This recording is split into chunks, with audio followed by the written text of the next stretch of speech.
Good morning. Let me fix this. That's going to drive me nuts. Welcome to Keep This in Mind, brought to you by SpectHealth.com. And I am David A. Specht. And today I've got a business lesson for you. And the reason why I'm doing this business lesson is because I recently had an experience where I felt a disconnect between the marketing that I've seen versus the product I've seen from a certain company. And I'm going to name them, so no big deal. Let's see if they reach out. But so I was at the Ally 400 on Sunday. That's the NASCAR race here in Nashville.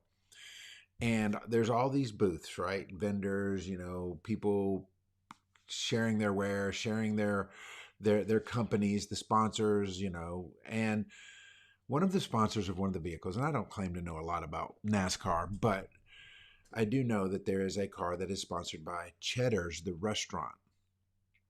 And they had a booth or vendor spot, and they had some cool stuff going on. They were giving away, I think, free appetizer, chips queso kind of thing. They had a nifty idea to get people's attention. They had a cornhole game set up, and you threw rolls at it, and that was cool.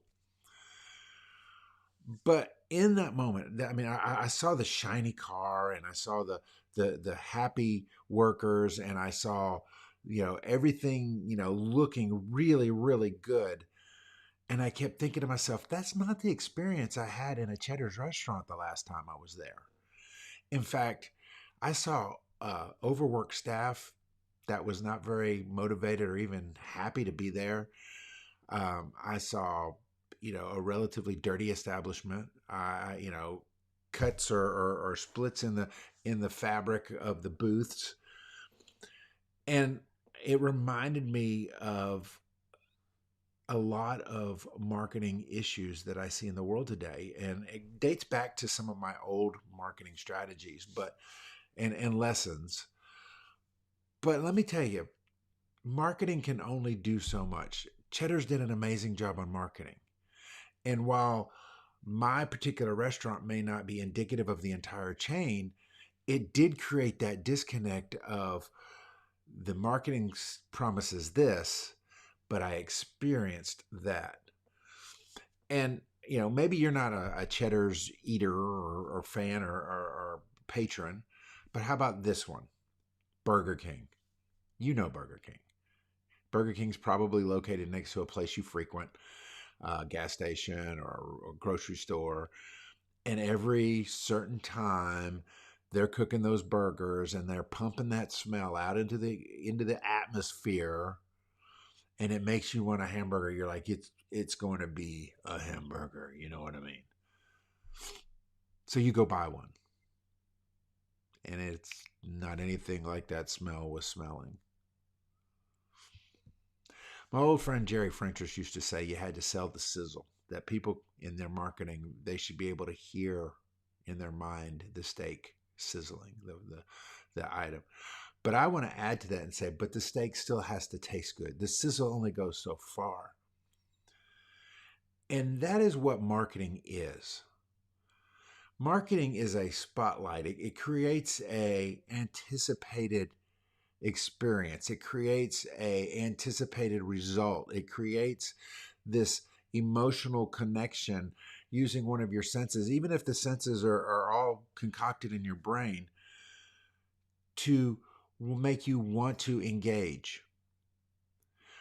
But if the outcome, the product, the experience doesn't match up with what you have concocted in your head,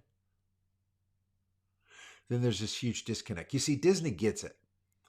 The ads you see about Disney, the marketing that you receive from Disney, when you go to Disney, you feel like you've gotten the experience that you were marketed. So I just want to offer this to you today. If you're in business, and we're all in business in some form or another, even if we're in business of marketing ourselves to our coworkers and to our bosses, be sure you bring things to the level that you're saying you will. be sure that you're providing a product or an experience that is equal to the hype that you are creating in your marketing.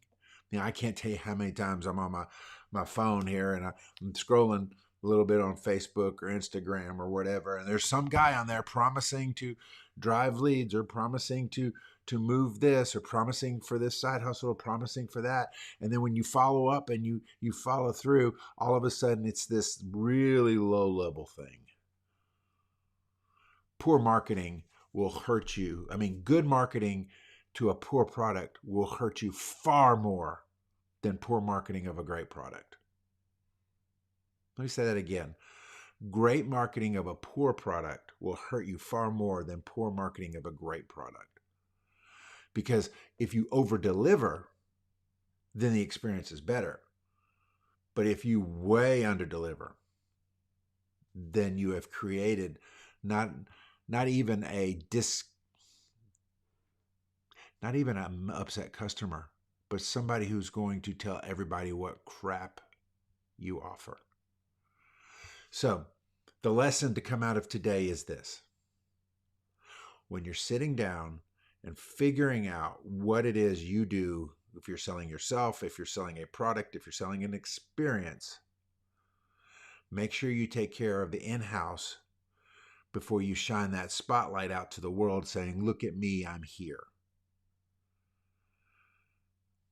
Cheddars, if you're watching, go visit some of your restaurants. Burger King, if you're watching, make sure that the burger tastes like the stuff that you're pumping out.